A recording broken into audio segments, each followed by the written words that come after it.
eu vou pedir rapidamente, só que vocês se apresentem, bem rápido, até porque eles precisam depois registrar ali, tá? Eu vou pedir rapidamente que vocês se apresentem, porque eles precisam registrar lá depois nas matérias que eles forem editar, tá bom?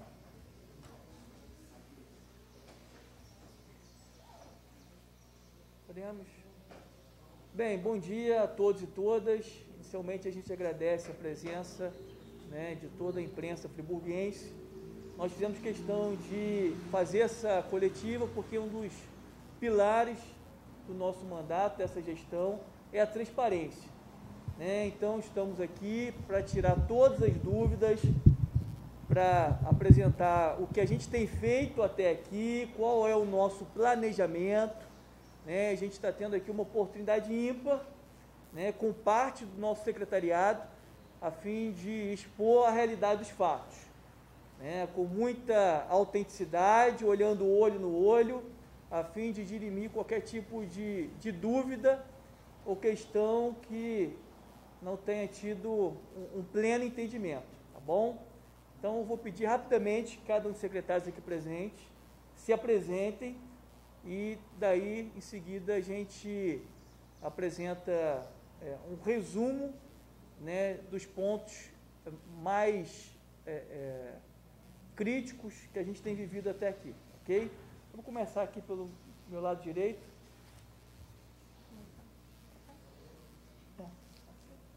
Bom dia a todos, eu sou a Nicole, hoje, né, estou à frente da pasta da saúde do nosso município. Bom dia a todos, meu nome é Ana Paula, estou representando a Procuradoria-Geral do município. Bom dia a todos, meu nome é Hugo, eu sou fiscal de tributos concursado e estou à frente da pasta de Secretaria de Finanças. Bom dia a todos, meu nome é Caroline, estou à frente da pasta da Educação em Ciência e Tecnologia. Bom dia a todos, meu nome é Pierre, estamos na representação da Secretaria de Governo e Casa Civil. Bem, dito, né, tendo a apresentação de cada um dos secretários, a gente vai trazer aqui algumas informações. Primeiro, eu quero aqui agradecer, né, a cada uma das pessoas, servidores e voluntários que se mobilizaram de forma célere e tiveram aí no último sábado ali na Vila Amélia, tomando todas as ações de forma bastante imediata, né, e conseguimos aí resgatar aqueles veículos, tendo o menor dano possível. Fazer um agradecimento especial ao senhor Isael, que espontaneamente disponibilizou do seu caminhão, né, para poder ajudar aí na retirada desses veículos.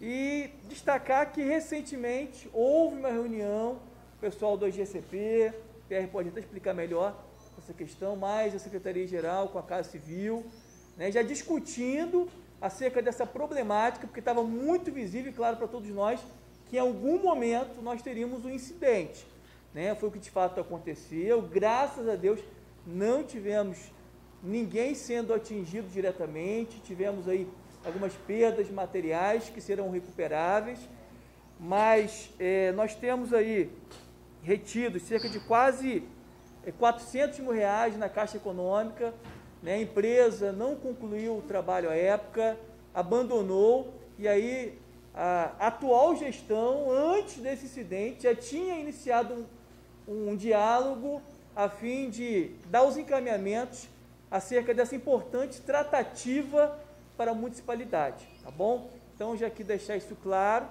né, que a gente já está se dedicando ao máximo para que dentro das nossas condições, atribuições, a gente venha dar uma resposta concreta à sociedade, cumprindo aí com o nosso dever, ok? Assim que tomamos conhecimento da situação, nós mobilizamos todos os secretários e secretárias que estiveram presentes no local, com as suas equipes, né?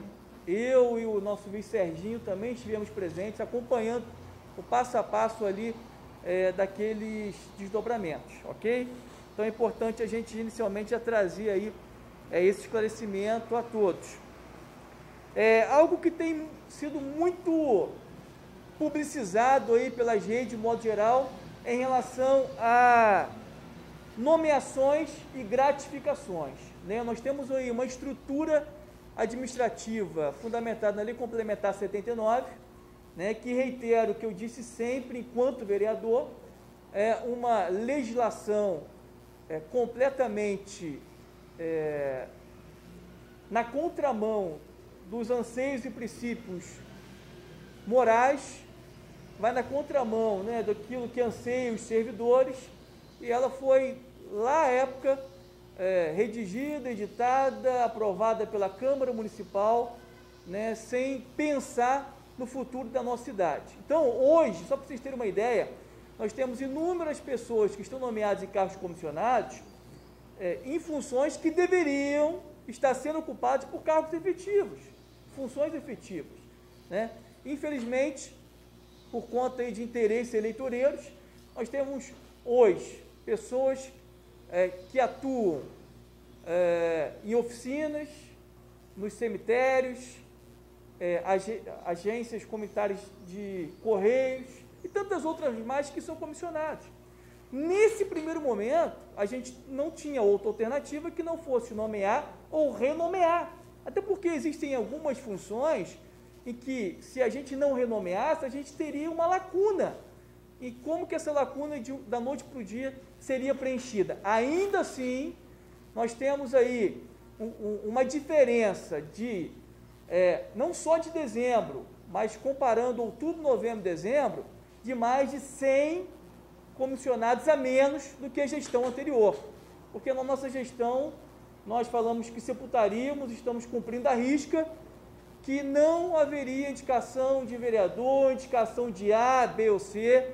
É uma gestão séria, técnica, honesta e que não negocia princípios. É por isso que a gente observa que, em algumas situações, a gente já está tendo um enfrentamento que outras gestões nunca tiveram, né? Então, assim, só comparando dezembro com janeiro, nós tivemos uma diminuição de 118 cargos comissionados. Se a gente comparar os meses anteriores, a diferença ainda é maior, né? Sem contabilizar que a gente está dando um máximo de valorização aos nossos aguerridos, heróis, servidores efetivos, né? São centenas deles sendo nomeados em cargos de comissão. Na verdade, se tivéssemos um plano de cargos, carreiras e salários, que é o que nós vamos fazer, não teria necessidade dos mesmos estarem sendo aí nomeados em cargos de comissão, visto que eles estariam com os seus salários de forma mais digna, né, e merecedora diante de todos os seus trabalhos.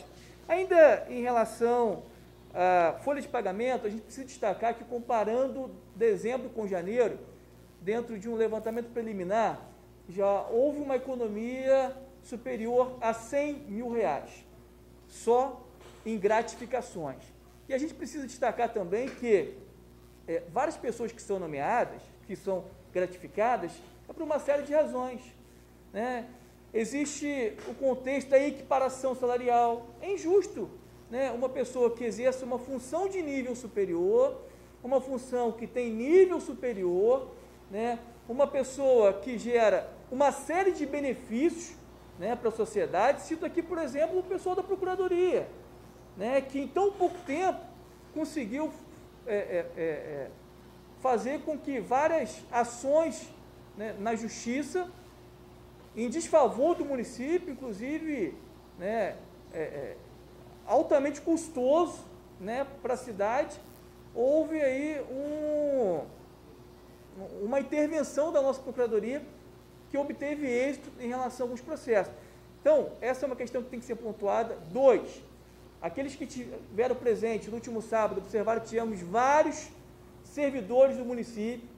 Esses, dezenas deles, estão sendo gratificados mensalmente nesse período, até o mês de março, que é o período de chuvas. Então, temos muitos servidores da Secretaria de Obras, servidores da Secretaria de Defesa Civil, que prontamente, né, estão aí se disponibilizando para qualquer situação de emergência venha ajudar aí o município. A gente precisa também ainda falar que a estrutura administrativa do município, desde a Lei Complementar 79 de 2013, ou seja, as duas últimas gestões, utilizavam 48 subsecretarias. Né? Pode pesquisar a gestão anterior, né, como também a que esteve antes da anterior. Hoje nós diminuímos em pelo menos 16 e temos aí o objetivo, dentro das nossas condições, diminuir ainda mais. Menos 16 subsecretários é uma economia superior a R$80 mil.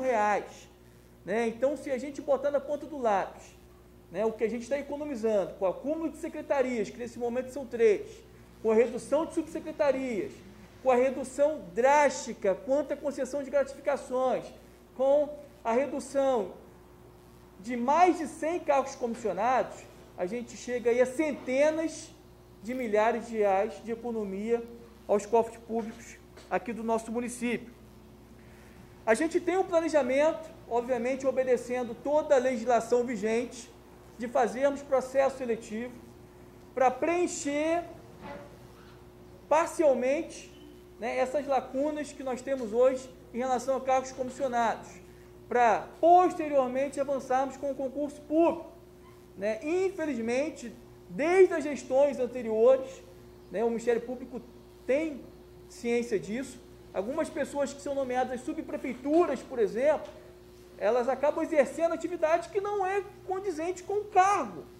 Porque se assim não fizer, a gente não vai ter servidor para fazer a limpeza, para fazer as devidas intervenções nas nossas comunidades. Então, a gente vai fazer essas correções com o passar do tempo. Ainda falando de servidor, que é importante a gente deixar, trazer todas essas informações, né, para que não hajam distorções, a gente tem uma intenção, inclusive já temos a minuta de um projeto específico para a saúde, mas nós não queremos só a saúde. Todas as categorias, todos os servidores serão diretamente agraciados com o reajuste salarial. Para a gente, já gostaríamos de imediatamente estabelecer que nenhum servidor público tivesse a sua remuneração inferior ao salário mínimo vigente.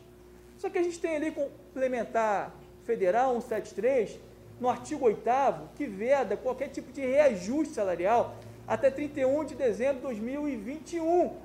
Né? E é por isso que a gente está conversando, está dialogando, está chamando o Ministério Público para esse circuito, para a gente buscar um caminho obedecendo os princípios legais.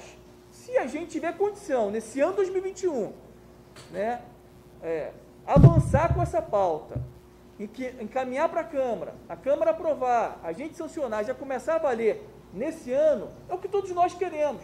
Só que a gente precisa obedecer rigorosamente o que está na lei. Então, se houver qualquer insegurança, qualquer situação que gere o paire de dúvidas, não tem como a gente prosseguir em 2021 no sentido de algo concreto. Porém, nós assumimos o compromisso público de encaminhar ainda esse ano para a Câmara. Vamos convidar o Poder Legislativo para essa discussão, para que, na pior das hipóteses, a Câmara, depois de ampla discussão, aprovação, sanção do Poder Executivo, a gente comece a valer a lei a partir de 1º de janeiro de 2022. Então, a pior das hipóteses, a gente vai avançar nesse sentido. Até porque são décadas de falhas, de erro, irregularidades e até mesmo indícios de corrupção na folha de pagamento. E quando eu falo isso, eu quero preservar grande parte dos nossos servidores, que não tem culpa alguma, que em nenhum momento devem ser responsabilizados. Mas, obviamente, que existe o outro lado dessa história e que estão sendo feitas as devidas apurações, não só, né, pelo Poder Executivo, mas lá atrás ainda o Pierre como vereador no âmbito do Poder Legislativo, e já está aí nas mãos de órgãos de controle, outros órgãos de controle e outros órgãos de fiscalização. Tá bom? Em relação ao salário que atrasou, eu quero aqui afirmar com todas as letras que a gente vai pagar os nossos servidores na sua integralidade, tá bom? Principalmente aí o pessoal da saúde, que foi mais atingido. A gente está aqui trazendo essa informação de forma segura, só que existem determinadas situações que a gente precisa frear, né? Por exemplo, teve médico que uma das suas matrículas ultrapassou o teto. A gente não pode pagar superior ao teto, né? Existe uma determinada categoria na saúde em que houve um acordo verbal com o secretário de saúde lá atrás, foi o que nós ouvimos, estamos ainda em apuração, de que deveria dar um adicional, né, para os servidores. Um adicional que eles merecem até mais. Só que verbal, né, não há qualquer tipo de base legal, principalmente dentro de um ente público.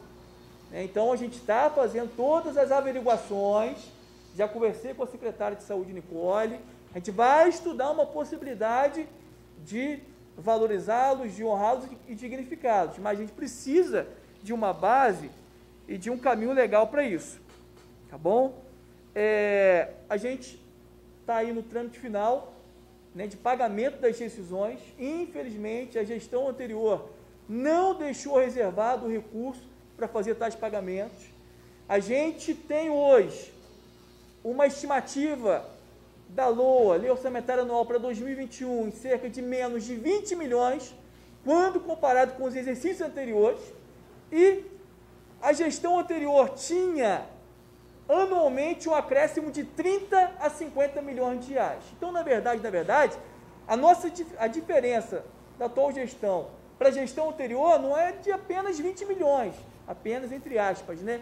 É de dezenas e dezenas de milhões. Que eles tinham acréscimos de dezenas e a gente tem um decréscimo também de dezenas, ok? Então, é bom deixar isso claro.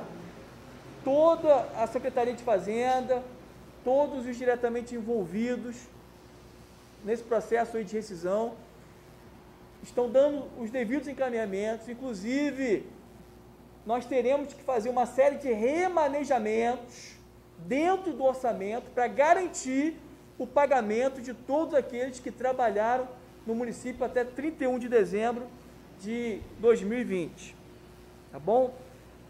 Eu vou, nesse momento, passar para o Hugo, caso o Hugo queira, trazer maiores explicações em relação a essa questão aí do orçamento, da folha de pagamento, né? E aí a gente dá prosseguimento.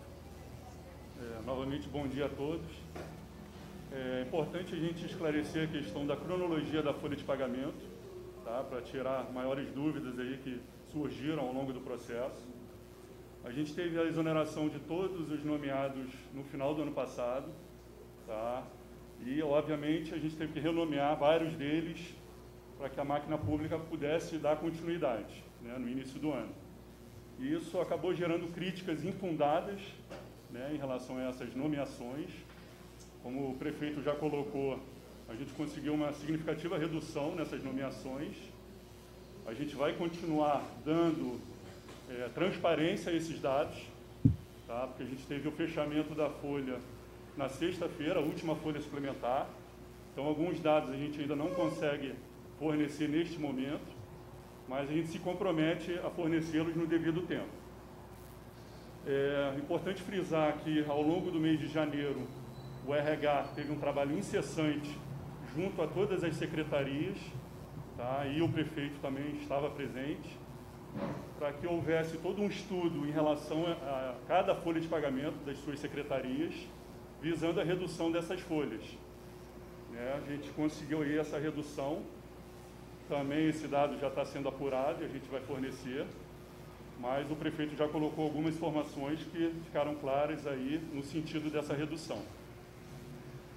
A gente gerou a primeira folha de pagamentos no dia 29 de janeiro, tá, objetivando o pagamento no dia 30, como já vinha uma prática, né, de pagamento aí do salário no último dia útil de cada mês, e a gente pretende dar continuidade a essa prática, mas em razão de uma falha operacional do arquivo de processamento da folha, houve um atraso de um dia, né, e esse pagamento foi creditado na conta dos servidores no dia 1º de fevereiro.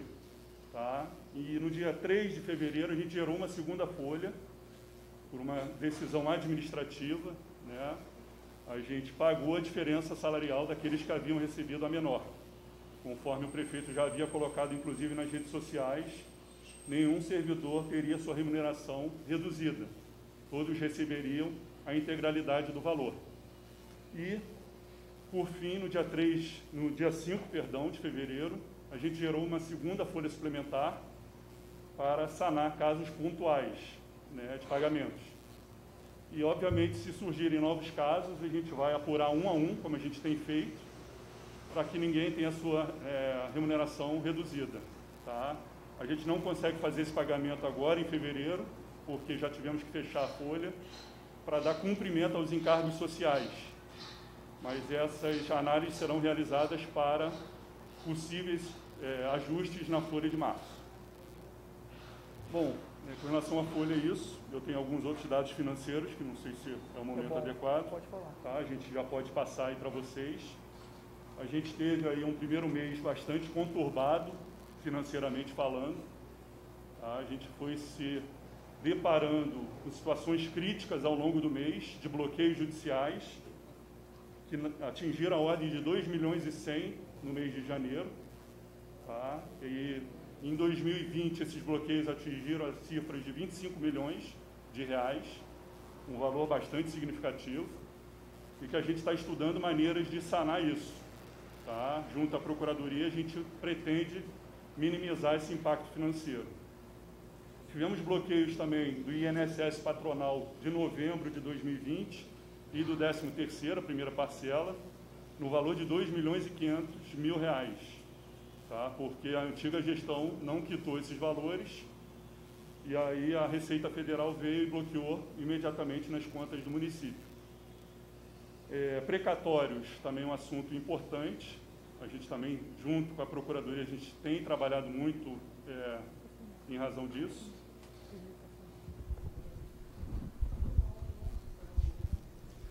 Os precatórios a gente tem trabalhado, tá? Para a gente também minimizar essa situação.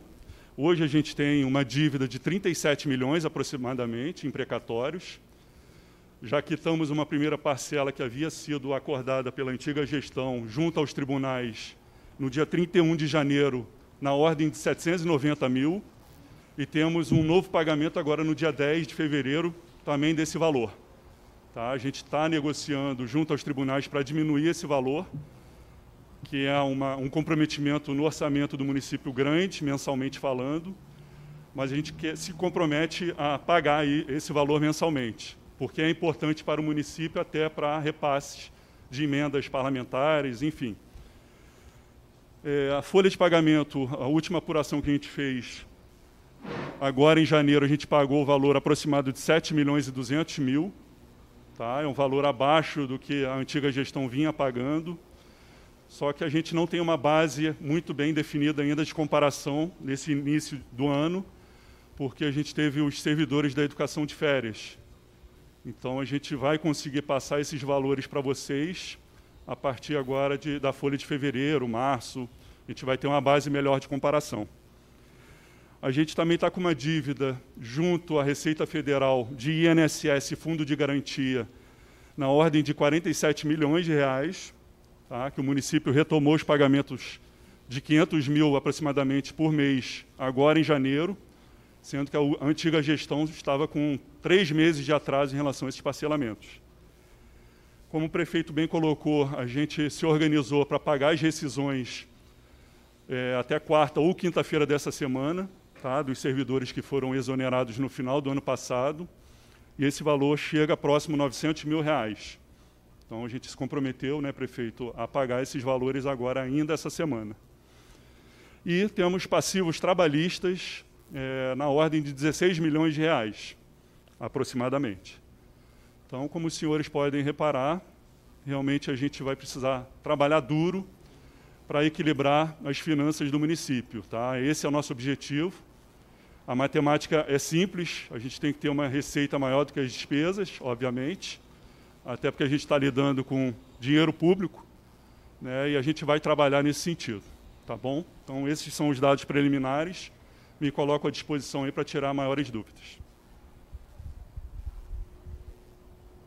Bem, dando continuidade, só para esclarecer também, é que a gente tinha encaminhado à Câmara, né, um projeto de alteração à lei, até de minha autoria, quanto vereador, para dar transparência em relação aos atos públicos, no que se refere a informar a população o valor das remunerações e das gratificações, né? E a gente pediu para alterar em relação à questão do prazo, né? Visto que todo início de gestão nós temos aí toda aquela correria e muitas pessoas sendo nomeadas, né? A Câmara, ela optou, ao invés de fazer alteração, revogar a lei, ou seja, a Câmara também, né, tirou o instrumento de transparência dos atos públicos.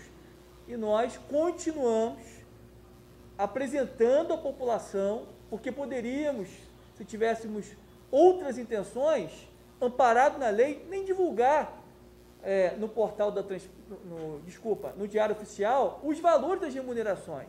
Mas nós conversamos, falamos assim, fazemos questão que toda a população tome conhecimento, de forma clara, de todos os valores de remunerações, como também das concessões de gratificações. Inclusive, nós já estamos alinhando para colocar no portal da transparência também essas informações relativas às gratificações, tudo relacionado à folha de pagamento, dentro de uma base legal, obedecendo os princípios da confidencialidade, a gente vai fornecer essas informações, tá bom? Inclusive, não é a pauta, mas vale também destacar que a gente estará colocando todos os relatórios de visitas, de inspeções técnicas da Controladoria no portal da transparência do nosso município, tá bom?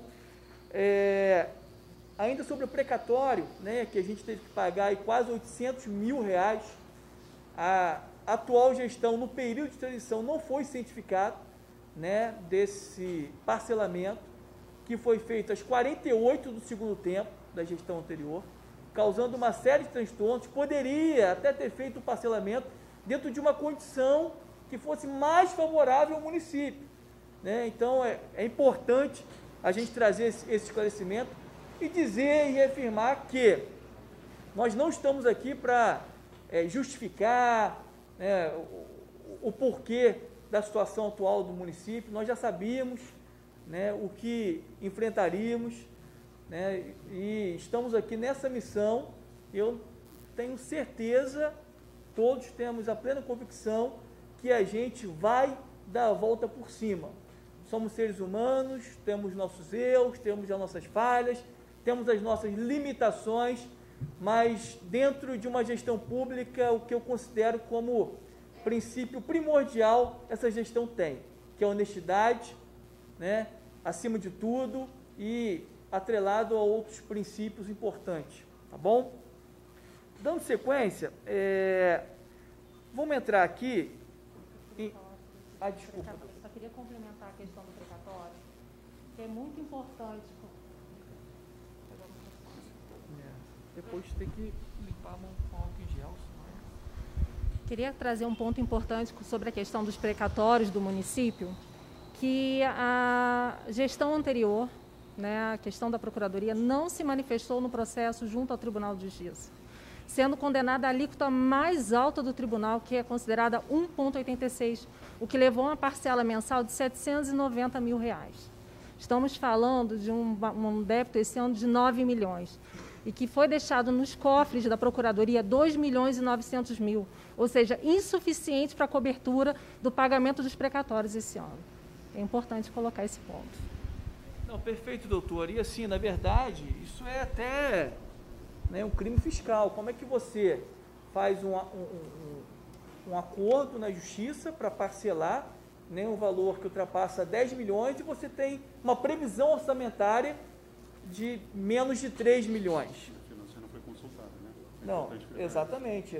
E a finança, à época, não foi consultada, segundo informações do nosso secretário de Fazenda. Vamos avançar aqui para o próximo tema, que talvez seja, né, o mais importante, o mais relevante para a gente discutir aqui, nesse momento, que envolve diretamente a retomada das aulas, que é sobre a pandemia. Todos nós sabemos, a gente vive esse momento atípico, né, um problema de muitas oscilações, em que um domingo a gente vem aqui à tarde para esse gabinete, ficamos horas e horas para tomar uma medida que naquele momento, para muitos, era radical, mas entendemos que não tinha outro caminho, tanto é que por muito tempo estávamos na bandeira vermelha. Depois de tomarmos essas medidas, a gente, na classificação do embandeiramento, houve um recuo da bandeira vermelha para a bandeira laranja, e agora, a partir de hoje, estamos na bandeira amarela, o que significa que as ações que foram tomadas, mediante a um novo regramento do decreto 789, né, quanto ao funcionamento do estabelecimento em Nova Friburgo, a nossa força-tarefa, equipe de fiscalização, que esteve nas ruas de manhã, tarde, noite e madrugada, atuando aí diuturnamente para garantir que o decreto fosse cumprido. Então, a gente está tendo os resultados. Eu quero aqui aproveitar o momento que a imprensa se encontra presente, para a imprensa ajudar no sentido de informar a população em relação à questão das bandeiras. A maioria das pessoas pensam que a seleção da bandeira é uma decisão política, é uma decisão do prefeito, e não é. A gente tem que obedecer à estatística epidemiológica da semana. Então, são várias informações que são avaliadas semanalmente até que chegue à conclusão da bandeira. Então, nós temos que avaliar quantitativo de pessoas, né, que foram infectadas ao longo da semana, né, taxa de ocupação dos leitos clínicos e leitos de CTI e Covid, taxa de letalidade, ou seja, quantitativo de pessoas que vieram a óbito. Então, isso tudo entra dentro de uma memória, de uma fórmula de cálculo e chega à conclusão da bandeira. Tanto é que, quando a gente teve aquele domingo, em que o Hospital Rosertan chegou a 100% da sua taxa de ocupação, como também algumas outras unidades hospitalares, inclusive particulares, nós gostaríamos imediatamente de estabelecer a bandeira roxa, mas nós não tínhamos caminho legal, até porque a gente tem que obedecer a rigor, né, a epidemiologia semanal, tá bom? Então, trazer esclarecimento para a população, de modo que as pessoas saibam que não sou eu, não é a secretária Nicole, não é nenhum de nós que escolhemos a bandeira. Existe todo um rito, um regramento que deve ser seguido e tem sido seguido à risca, tá bom? Então, se hoje estamos na bandeira amarela, é porque nós evoluímos. Quando eu digo nós, é toda a sociedade, né? Eu observei que os sábados, o comércio esteve fechado, nós estivemos aqui trabalhando o dia inteiro, e de fato, aqui no centro, eu posso dizer e afirmar com todas as letras que houve uma conscientização e uma colaboração de todos, tá bom? Ainda em relação à pandemia, eu vou passar para a secretária Nicole, para ela trazer algumas informações, alguns esclarecimentos, né, do centro de triagem, né, questão de leite CTI Covid, e outras coisas que ela entender necessárias para esclarecer para todos nós. Bom dia, novamente. A gente não pode deixar de ressaltar, né, como o prefeito falou, que a gente faz todo um estudo baseado em todas as taxas de ocupação, em todo o cenário para que a gente opte por uma bandeira. A gente tem que deixar isso bem claro para uma comunidade, né? Hoje, a gente tem dentro do nosso município um centro de triagem para que a gente possa realizar os testes rápidos, o teste de SWAB, que vem sendo feito lá em Olaria, no centro de triagem, que funciona de 8 às 17. É claro que a gente tem que colocar e estipular, né, um limite de atendimento. Em que sentido? A partir de um determinado horário, a gente distribui senhas para que a gente consiga encerrar os atendimentos até às 17 horas. tá? A gente também tem que entender que quem está ali está exposto, está à frente, e a gente precisa manter o horário de atendimento para que possa ser feita toda a desinfecção do próprio ambiente, para que no dia seguinte a gente consiga receber a comunidade. Esse centro de triagem, considero que foi um passo muito bem dado, uma vitória de todos nós, porque a gente tirou da porta do Hospital Municipal Raul Sertã um fluxo de aglomeração, tá? E que vinha junto à demanda hospitalar, porque hoje a gente também mantém os atendimentos clínicos, né? O que nos colocava numa condição também grande de exposição. Então, hoje a gente tem o Raul Sertã com um centro também, o quê? Com consultas para aqueles pacientes de emergência, de urgência à Covid. Temos o profissional médico que pode fazer. Mas pontuando a nossa comunidade, que ali é um centro de urgência e emergência, de que a triagem, esses sinais que a gente possa perceber, devem ser encaminhados ao CT, que nesse momento ele vem nos mostrando grandes resultados na atuação. Vale ressaltar que na sexta-feira passada, alguns médicos que estavam na linha de frente do CT não puderam estar lá por conta de estarem contaminados por Covid, o que não fez com que fossem interrompidos os atendimentos. Os mantivemos com triagens feitas pelos enfermeiros, tá? E potencial agravo daquele que estava lá foram encaminhados ao Raul Sertã. Temos hoje, então, 2 tipos de atendimento. O CT de segunda a sexta, de 8 às 17, e o Hospital Municipal Raul Sertã. Acho que cabe agora, inclusive nesse momento, falando do Raul Sertã, ressaltar que estamos com um número diminuído, sim, de médicos, de profissionais médicos, que provavelmente receberão essa semana já um chamado público para que quem tenha já entregue o currículo no momento atrás de processo seletivo possa estar se apresentando para sanar essas ausências. Digo aos senhores, essa ausência acontece de agora? Não. Já vínhamos com a pasta, recebemos a pasta já com esse déficit dentro do Raul Sertã. Ele é potencial no CTU, que é a nossa porta de entrada. Hoje, por exemplo, temos um clínico, um internista, ortopedista e cirurgião. Temos hoje já acordado com a UPA um apoio para o atendimento, visto que segunda-feira é um dia de atendimento de forma exponencial muito aumentado, tá? Então, assim, estamos trabalhando para a convocação de novos profissionais para toda a rede de saúde, ainda mais com a condição de Covid. Isso é de suma importância. Estamos já com publicidade do nosso calendário vacinal, com a programação, de acordo com toda orientação do Ministério da Saúde. Nós optamos por manter todas as orientações do Ministério da Saúde.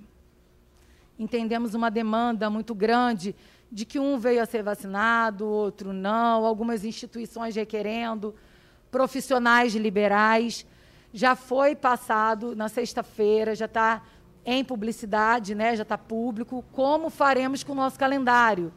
Não podemos fazer de forma diferente. Entendemos os municípios que optaram por isso, mas o nosso vai trabalhar dentro do protocolo do Ministério da Saúde. Então, hoje a gente tem, sim, condições de ir caminhando até que, com o recebimento de novas doses, a gente possa estar ampliando a cobertura de vacinas em nosso município. Claro que, como foi dito pelo prefeito, nós encontramos a saúde em condições precárias. Acho que a gente tem que dar a ciência, sim, à nossa comunidade, que a gente passou grandes apertos nesse primeiro mês. Não tínhamos renovação de contrato de oxigênio líquido para paciente entubado de dentro do hospital, senhores. Conseguimos que fôssemos abastecidos, tá? Não tínhamos contrato de medicamento. Recebemos muitas doações, senhores, e o nosso processo está em vias de finalização para que a gente tenha medicamento. Não tínhamos contratos de materiais hospitalares, senhores. Não temos contrato de OPME. Todos contratos vencidos no passado recente e não foram renovados ou providenciados novas licitações. Estão sendo feitas agora e, como todos sabemos, demanda dentro da lei, que é assim que a gente vai trabalhar, de um tempo. Então, trabalhar dentro da legalidade demanda mais tempo, sim, senhores. Então, não podemos agora dizer que da noite para o dia conseguiremos estar com tudo dentro de 30 dias para atuação no hospital. Mas vimos recebendo, assim, diariamente, muita ajuda da comunidade. Quero deixar claro aqui a todos que somos extremamente gratos pelo apoio, porque entendemos que acreditam em um governo que vai trabalhar de forma legal, limpa e clara. Então, hoje, dentro do Raul Sertan, recebemos ajudas das mais diversas, porque a comunidade aposta que vamos continuar dando clareza de ações, tá? Informações a qualquer momento que seja necessária, mostrando a realidade. Me cabe ressaltar que vem um momento agora de preocupação, porque a gente tem um feriado de carnaval e que nós devemos continuar no trabalho e a comunidade deve continuar nos ajudando, né, para que a gente possa manter a bandeira, para que as pessoas possam estar em seus lares em uso de todas as medidas de prevenção. Para que não venha acontecer, daqui a uma semana após carnaval, 15 dias, novamente aquela taxa de ocupação máxima, o que vem a contribuir por uma possível mudança de bandeira, e que não é o que a gente almeja, né? Então, a gente conta com a comunidade mais do que nunca, além do apoio pelo entendimento de segurança dentro do nosso município, que é respeitar o outro, é usar máscara, é não aglomerar, é fazer a higienização das mãos, para que a gente diminua qualquer agravo ao Covid, né? E também não podemos deixar de lembrar que o hospital não atende só Covid, continua atendendo o hipertenso, o diabético, o que precisa de uma cirurgia emergencial, por isso precisamos de leitos sempre, né? Então, a gente conta com a colaboração. Me coloco à disposição para qualquer pergunta. Eu acho que, assim, vale ressaltar novamente, se me permitem, a gratidão por parte de todo o governo do olhar que a comunidade está tendo em relação ao hospital com todas as ajudas. Tá? Obrigada. Obrigado, Nicole. E, assim, rapidamente, só para as pessoas entenderem, acerca do centro de triagem, que ele funciona até às 17 horas, né, para o atendimento à população, para casos leves, isso tem que ser deixado claro. As pessoas que estão nas suas residências, seus trabalhos, e começam a sentir os sintomas, se for algo leve, algo que dê para segurar até o outro dia, ou passar o final de semana, vá para o centro de triagem.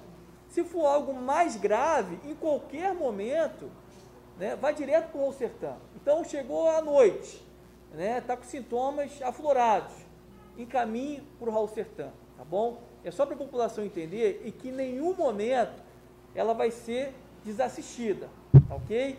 E assim, a gente está economizando centenas de milhares de reais que a gestão anterior usava aquelas tendas. Inclusive, a atual gestão já iniciou as devidas apurações, tá? Porque o que foi fornecido para a municipalidade, né, comparado com o valor cobrado, né, sinceramente, muito fora da realidade. Então, a gente administra o dinheiro público com honestidade e com muita responsabilidade, né? Outra coisa, em relação a medicamentos, a gente está chegando à etapa final de uma dispensa de licitação exclusiva para Covid. Então, a gente já vai abastecer nosso hospital com os medicamentos Covid. Pela primeira vez na história, nós vamos ter uma licitação via pregão eletrônico para aquisição de medicamentos. São centenas de itens de medicamentos. A gente sabe muito bem que hoje os municípios sofrem, né, nas licitações e pregões presenciais, porque muitas das vezes as empresas negociam umas com as outras e intencionalmente, elas não querem se manifestar apresentando uma proposta em relação a determinados medicamentos, porque sabe que o município tem uma necessidade real. E aí, lá na frente, o município tem que comprar em caráter emergencial. Quando nós colocamos o pregão eletrônico, nós ampliamos para o Brasil inteiro. Então, nós temos a expectativa que seja um processo, se não for o mais bem sucedido na aquisição de medicamentos, e depois vocês vão atestar o que a gente está falando aqui. Só para vocês terem uma ideia, o pregão eletrônico que nós tivemos recentemente para aquisição de insumos para diabetes, insulina, seringas, lancetas, a estimativa era de 2 milhões e 300 e poucos mil reais. O pregão eletrônico fechou com várias empresas consagrando-se vencedoras, caiu para 1 milhão de reais, ou seja, uma economia superior a 1 milhão e 300 mil reais, tá bom? Essa questão de medicamentos, materiais médicos, insumos de modo geral, nesse primeiro momento a gente está tendo uma dificuldade extrema, porque a iniciativa privada é diferente do meio público. Se na iniciativa privada a gente tem dinheiro, vai lá, compra e resolve de um dia para o outro. Mas aqui a gente tem que seguir rigorosamente o rito da lei, né? É o que nós sempre primamos, é o que a gente sempre vai fazer. Então, nesse primeiro momento, diante daquilo que nós herdamos, a gente está tendo todas essas dificuldades. A gente teve que economizar ao máximo para a gente não ficar sem combustível, porque a gestão passada não cumpriu com a sua parte. E tantas outras coisas mais, né? Só que depois que a gente encaixar as engrenagens da máquina pública, fazendo com que haja regularidade nos processos licitatórios, a gente vai resolver essa questão sistêmica do município de Nova Friburgo de uma vez por todas. É importante a gente tratar com a verdade. Na última sexta-feira, eu e Nicole tivemos uma reunião virtual com o subsecretário estadual de saúde, em que ele disse o seguinte: olha, a gente vai ter que retirar a equipe que nós temos financiado, a equipe de profissionais da saúde. São quantos profissionais? 51 profissionais da saúde, vamos ter que retirar do Hospital Raul Sertã. São profissionais que estavam mantendo 10 leitos de CTI. Segundo eles, essa nova gestão, que é recente, nem tão recente, mas ainda é recente, identificou que havia uma ilegalidade, uma irregularidade em relação a esses funcionários que estão atuando dentro do Hospital Municipal Raul Sertã. E nós, em defesa do município, apresentamos todos os argumentos, explicamos que o município atende mais de 10 municípios no entorno, explicamos das nossas dificuldades, das nossas limitações, que é uma nova gestão e que a gente tem como uma das maiores problemáticas do momento é a falta de profissionais da saúde, principalmente médicos.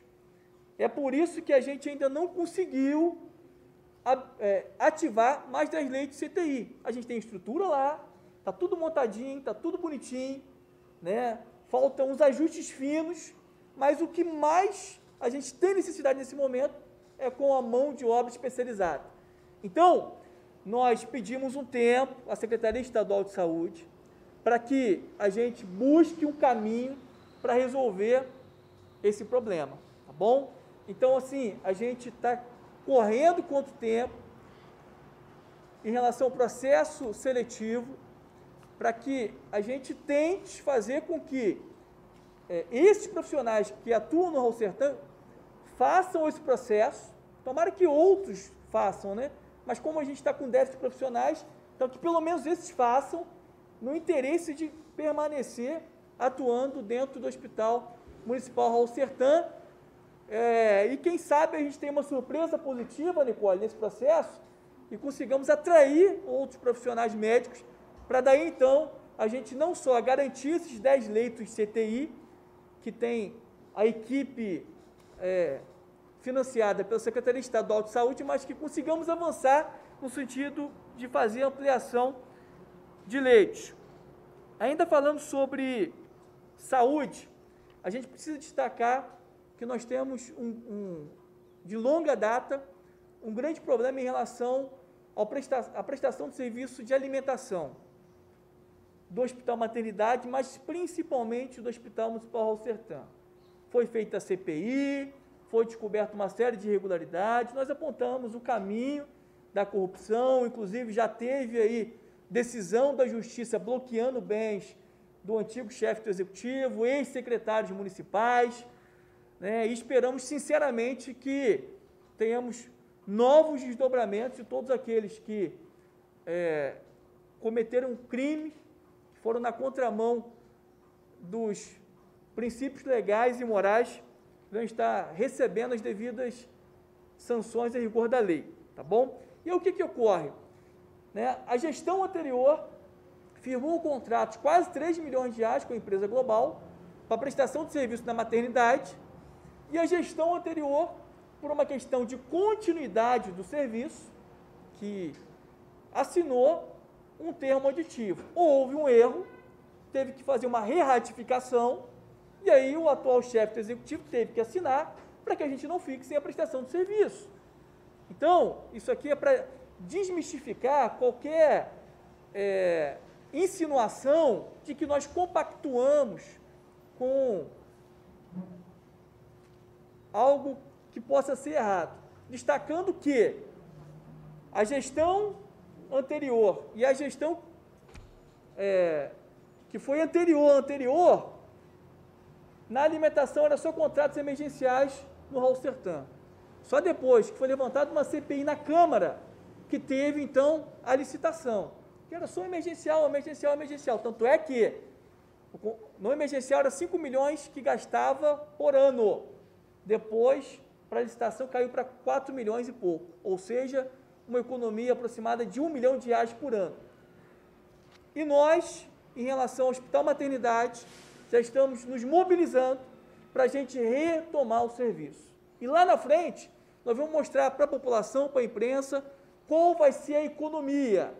Porque o contrato de quase 3 milhões para prestação de serviço dentro de uma unidade hospitalar, como o Hospital Maternidade, sinceramente, é um valor muito acima do que todos nós esperamos, e parte desse dinheiro poderia estar sendo aplicado para atender outras demandas da saúde. Então, a gente vai mostrar para vocês, lá na frente, essa economia, que além de economia, vai melhorar de forma substancial a qualidade da nossa alimentação, e mais, nós vamos valorizar a agricultura da família, que parte dos gêneros dos alimentos serão adquiridos mais adiante com os nossos agricultores familiares, tá bom?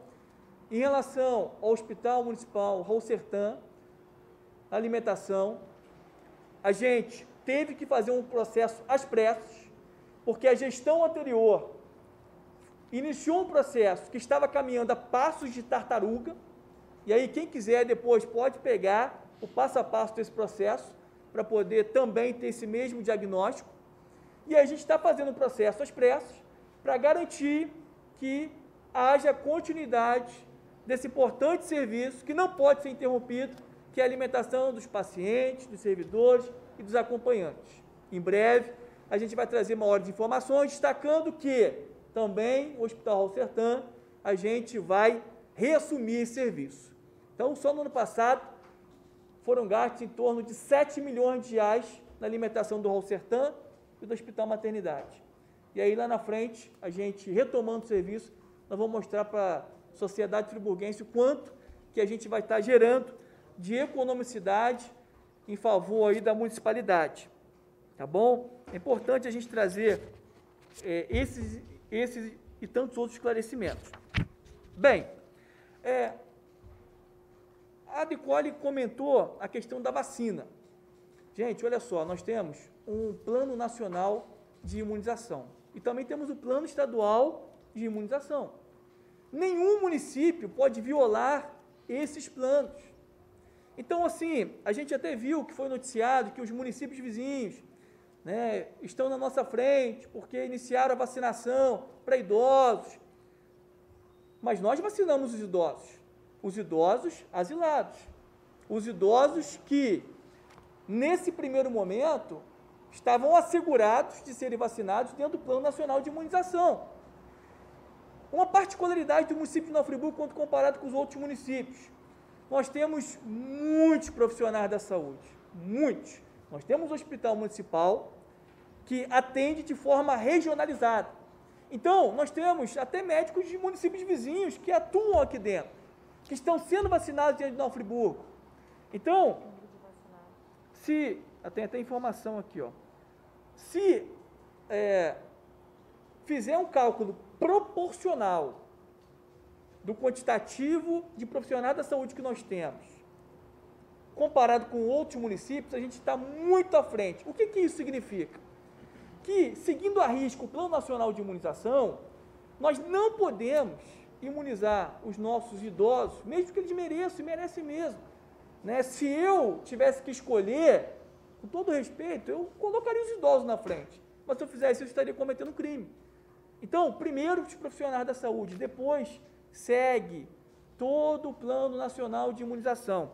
Só para vocês terem uma ideia, e aí se aplica também, antes da gente entrar na pauta da educação, da retomada das aulas, eu quero aqui até mostrar para os senhores que o município de Duque de Caxias anunciou publicamente que vacinaria os profissionais da educação, desobedecendo o Plano Nacional de Imunização. Está aqui, ó.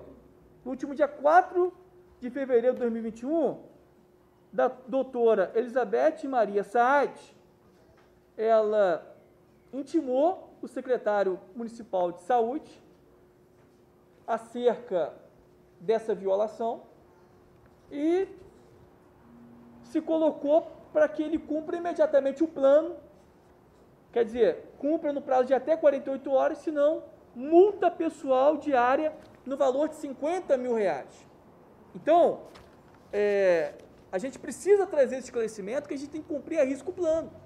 Não é uma decisão do prefeito, não é uma decisão da secretária de Educação, não é uma decisão da secretária de Saúde, da Procuradoria, Secretaria-Geral. A gente tem que seguir esse plano. Porque quando a gente começou a discutir acerca da retomada, nós pensamos nessa possibilidade. Vamos vacinar, então, os nossos profissionais da educação? Se assim o fizermos, né, a secretária de Saúde, o próprio prefeito pode ser a qualquer momento intimado, tá bom? Então, trazer esse esclarecimento aqui para toda a população, para que não haja a propagação da desinformação.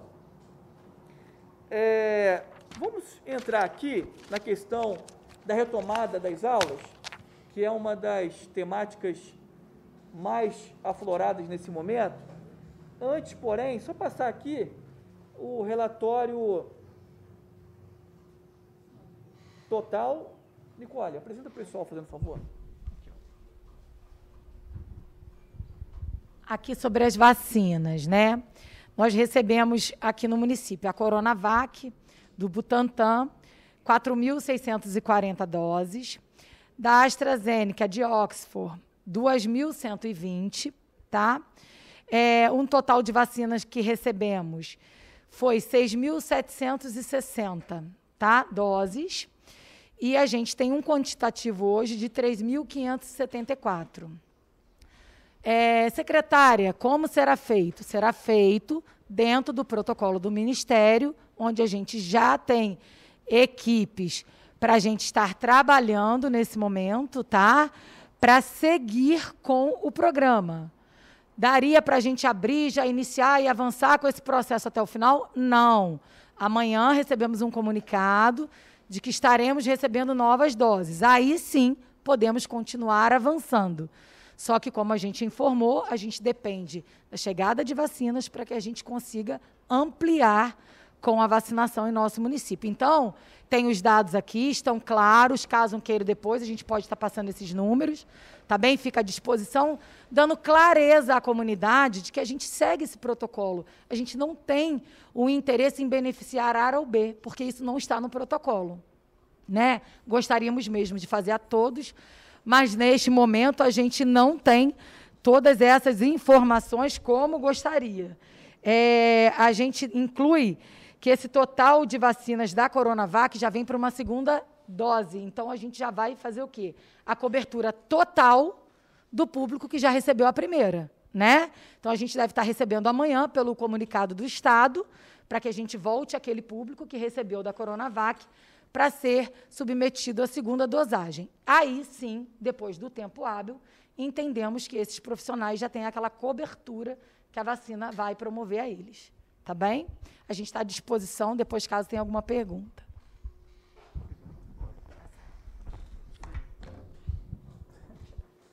Vamos lá. Dando continuidade, vamos falar agora em relação à retomada das aulas presenciais. Primeiro, agradecer toda a equipe de trabalho, todos aqueles que se dedicaram, né, no estudo, se debruçaram, né, para criar um plano muito seguro, muito eficaz, extremamente eficiente. Então, a gente está aqui enaltecendo todos aqueles que contribuíram para esse momento tão importante e histórico para a municipalidade.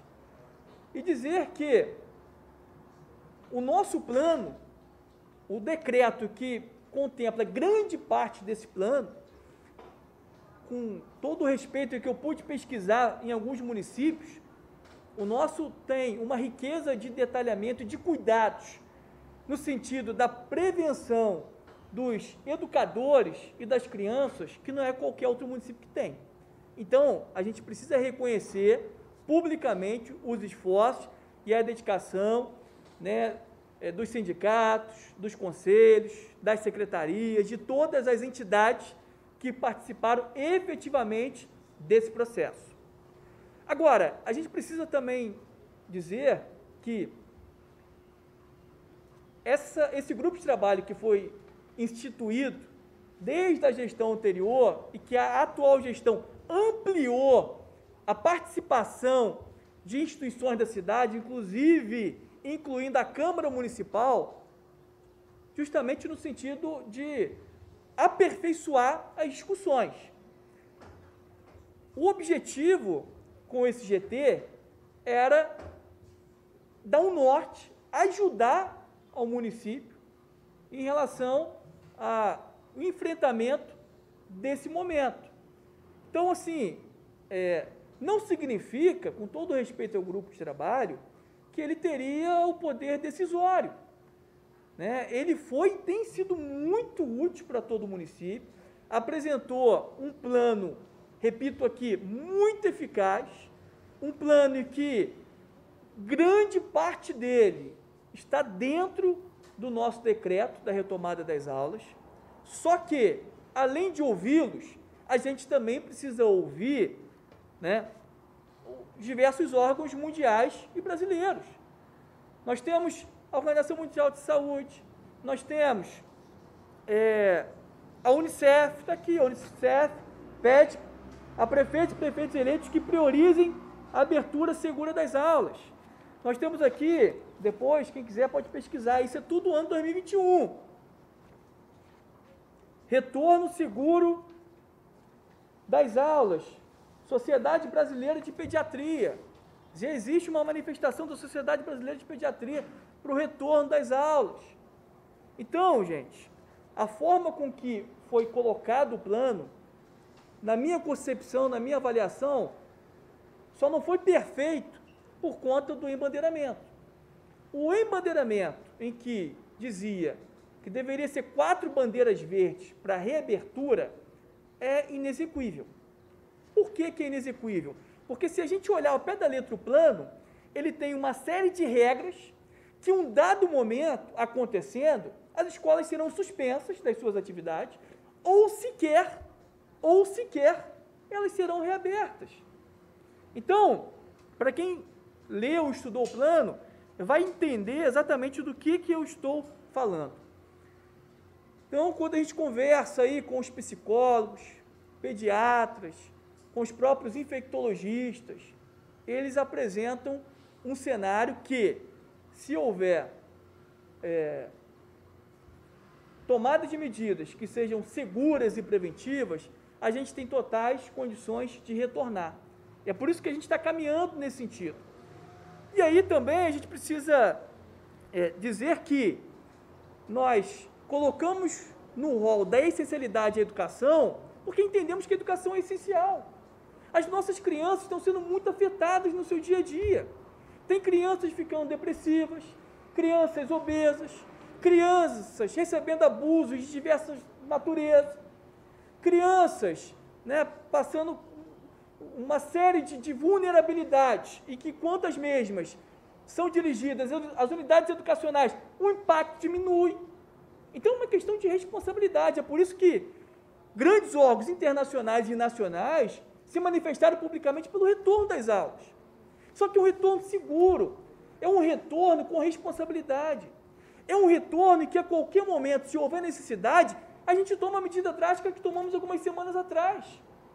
Agora, a gente já tem um grande problema, e quando eu digo a gente, é o município, são os pais e a sociedade de modo geral, em relação à saúde mental das nossas crianças. Já está tendo reflexo, já está tendo impacto. Então chegou a hora da gente frear esse impacto, esse reflexo. É por amor e paixão às nossas crianças. Quando nós anunciamos e publicamos o decreto da essencialidade, apontando caminhos seguros para a retomada, nós tivemos aí crianças pulando de alegria, crianças que o que elas mais almejam é retornar para as unidades escolares. Agora, a gente precisa trazer alguns esclarecimentos. Primeiro que nós não só obedecemos esses órgãos nacionais e internacionais, como as próprias recomendações do governo do Estado do Rio de Janeiro, que está iniciando as suas atividades, GAIDUC, o GAIDUC é o Grupo Especializado em Educação, é um setor dentro do Ministério Público que trata exclusivamente da pauta da educação. E eles têm sido muito enfáticos, muito criteriosos, que tem que voltar, que tem que voltar, que tem que voltar. 2, nós temos o próprio Ministério Público da Infância e Juventude. Uma das nossas reuniões se manifestou de forma muito incisiva, com tamanha propriedade, que tem que retornar. Estou falando da promotora da Infância e Juventude. Defensoria, de igual modo. Né? Então, só para vocês terem uma ideia, a gente tem aqui um processo que foi movido pelo Sinep, pedido de liminar para reabertura das unidades educacionais, afirmando que a gente está na contramão do Estado, porque os outros municípios estão abrindo, obedecendo uma série de critérios. Se a gente parte para o enfrentamento jurídico, sabe o que poderia acontecer? Poderia ter concedido uma liminar, as aulas poderiam retornar imediatamente, o nosso plano prevê 30 dias, então, eu não posso afirmar de forma convicta, mas uma sinalização muito grande é que, se o município não tomasse essa medida, com consciência, com responsabilidade, com planejamento, nós poderíamos sofrer uma medida judicial e aí, de uma hora para outra, a gente ter uma reabertura sem um planejamento mínimo. Em relação ao embandeiramento, a gente está seguindo do governo do Estado, bandeira roxa e vermelha, as unidades não funcionam. Laranja, capacidade 50%, amarela, capacidade 75%, verde, na sua plenitude, ou seja, 100%.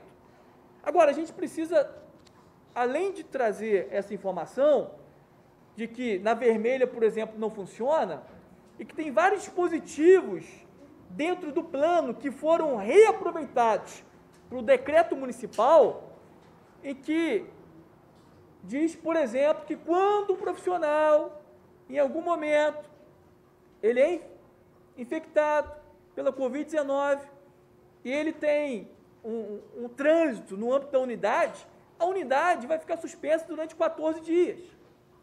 Aí imagina depois desses 14 dias, se tem uma outra pessoa, vai ficar mais 14 dias. Se chega a bandeira vermelha, a gente ficou um bom tempo de bandeira vermelha e não funcionou. E não vai funcionar, aliás, as unidades educacionais. Então, trazer essa questão para a segurança da população. Outra questão, os profissionais que comprovadamente estão sob condição de comorbidade, eles não retornarão.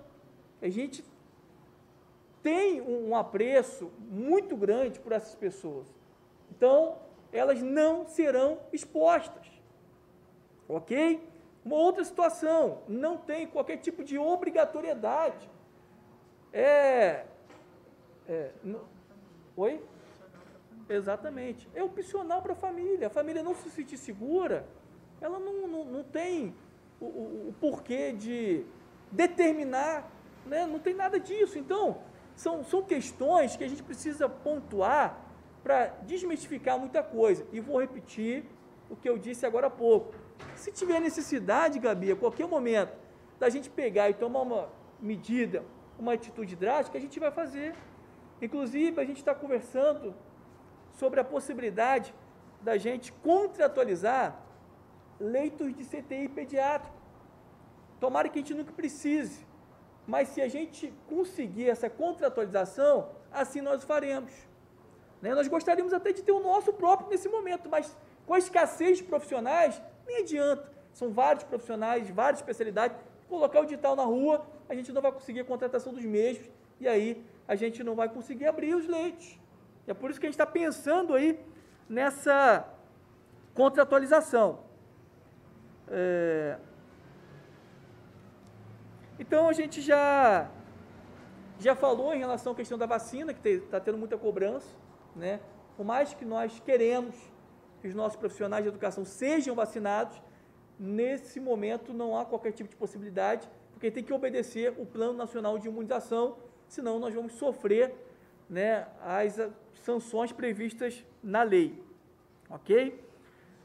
Então, assim, em relação à questão da retomada, para gerar essa seguridade, essa transparência, essa tranquilidade, a gente em nenhum momento foi ou está sendo irresponsável, né? A gente vai ter os profissionais da saúde, aqueles que, de educação, aqueles que tiverem condições, que eles forem saudáveis para aplicar as atividades. Tem muitas pessoas dizendo assim, mas tem que esperar a vacina para as crianças. Gente, não tem previsão em nenhum lugar do planeta em relação à vacinação das crianças. Né? Se a gente esperar vacinar as crianças, a gente talvez nem retorne às aulas. Então, assim, deixar claro que é uma decisão obedecendo, seguindo grande parte do plano que foi construído a várias mãos, com consonância às recomendações do Ministério Público, CAIDUC, Defensoria Pública, e caminhando na mesma direção de vários órgãos internacionais e nacionais, né? Como já disse aqui, a Organização Mundial de Saúde, Fiocruz, Sociedade Brasileira de Pediatria, entre outros, tá bom? Então, assim, em resumo, é o que nós gostaríamos de falar em relação à retomada das aulas presenciais. Deseja falar alguma coisa, Carol? Ok, Nicole? Tá bom, vamos então para a próxima pauta. Em relação ao transporte público aqui na nossa cidade. Gente, nós estamos aproximadamente 2 meses e meio sem a devida cobertura contratual. É uma situação de precariedade. A gestão anterior foi irresponsável, porque a Procuradoria-Geral, à época, sinalizou que o contrato venceria em setembro de 2018 e a gestão foi inerte. É por isso que a gente vive essa situação em que a empresa insiste, por exemplo, em descumprir o decreto municipal em relação ao funcionamento dos ônibus e ela não é penalizada, porque a gente não tem instrumento legal para aplicar uma multa, para aplicar uma sanção à concessionária. Né? A situação ela é muito complexa.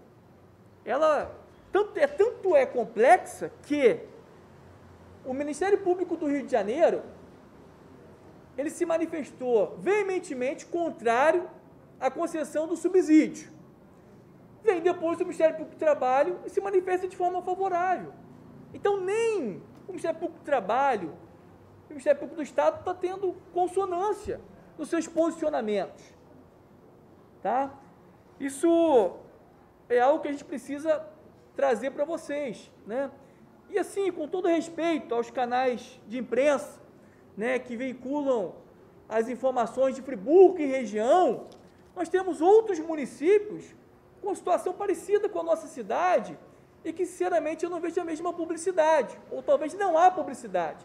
Cito aqui o município de Teresópolis, que continua com a mesma gestão, mais de 2 anos sem contrato, a passagem muito mais cara do que a nossa, né? E eu, sinceramente, não vejo aí a manifestação de alguns órgãos de imprensa, não estou dizendo aqui aqueles que noticiam as informações de Friburgo, especificamente, mas da região e do Estado, né? Então, assim, eu gostaria até de pedir que houvesse um tratamento aí isonômico e com bastante justiça, que é o que nós sempre fizemos, tá bom? Uma das maiores problemáticas que nós temos em relação ao transporte público é a tarifa. Por muitos anos, e aí não posso dizer que foi sempre, mas pelo menos nos últimos anos, eu falo de forma segura, que a tarifa estabelecida pela municipalidade, via decreto municipal assinado pelo chefe do executivo, era por imposição das concessionárias. Em nenhum momento foi apresentada uma contraprova para realmente confirmar que o valor apresentado de reajuste de tarifa pela empresa, de fato, estava obedecendo ao equilíbrio econômico. Então, a gente não tem outro caminho que não seja fazer uma auditoria. Já começamos com a nossa equipe técnica, debruçados, fazendo todos esses estudos. Nós estamos aí, né, caminhando, até mesmo para a contratação de um instituto, para fazer essa auditoria, que não é só auditoria atual, tem que ser uma auditoria histórica, porque na análise preliminar que nós fizemos, nós já constatamos, e aí tem que confirmar através de uma auditoria, que os anos anteriores o município teve uma desvantagem muito grande. E essa desvantagem tem que ser recompensada. Chega de desequilíbrio apontado pela empresa e só a empresa, de alguma forma, ser favorecida.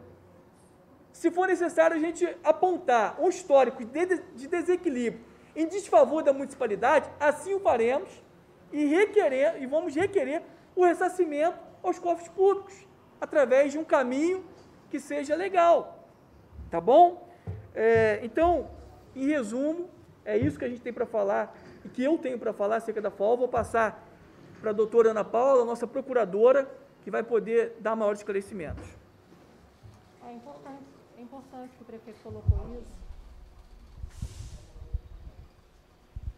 Foi importante o prefeito colocar essa situação da FAO, porque realmente a gestão passada, o ex-secretário de governo foi avisado com 15 meses de antecedência sobre a necessidade de abertura de um processo licitatório, e nada foi feito à época. E aí a gente está com a prestação de serviço até o presente momento sem um contrato que nos autorize a subsidiar a empresa. Nós não temos mecanismos de aplicar uma penalidade à empresa por tudo isso que a população vem passando com o serviço de transporte em pleno momento de pandemia. O que a gente está vendo é aglomeração em ônibus e o município está engessado com qualquer medida a ser adotada. O que a gente está fazendo aqui nesse momento é construir um caminho legal para estancar essa irregularidade na prestação de serviço da FAO, entendeu? É um caminho que ainda é moroso, né? Mas a gente está pedindo a intervenção do Ministério Público. Já foi solicitada uma reunião, tanto pelo município quanto a FAO, para que a gente possa criar mecanismos para a gente fazer escalonado. Num primeiro momento, talvez através de um TAC, fazer depois e posteriormente um processo emergencial, porque há necessidade de revisão desse processo licitatório. Digo isso porque, por 2 vezes, houve sessão de julgamento em que não acudiram interessados, somente a FAO, que não apresentou proposta de preço, né? É uma situação muito delicada, que a gente acabou assumindo, não é uma situação, ou seja, em 2 anos a gestão anterior não solucionou, tinha tempo hábil para resolver e nada fez. Né? Então, a gente tem que realmente, a gente solicitou essa reunião ao MP, estamos aguardando a sinalização com a data provável para essa reunião, tanto do município com os representantes da FAOL. Estou aqui à disposição para tirar qualquer outro tipo de dúvida da FAOL. Não sei se o secretário de governo quer colocar alguma coisa complementar, mas é uma situação muito crítica do município quanto a essa questão. E como colocado pelo prefeito, não é só o município de Nova Friburgo que hoje presta o serviço sem um instrumento contratual.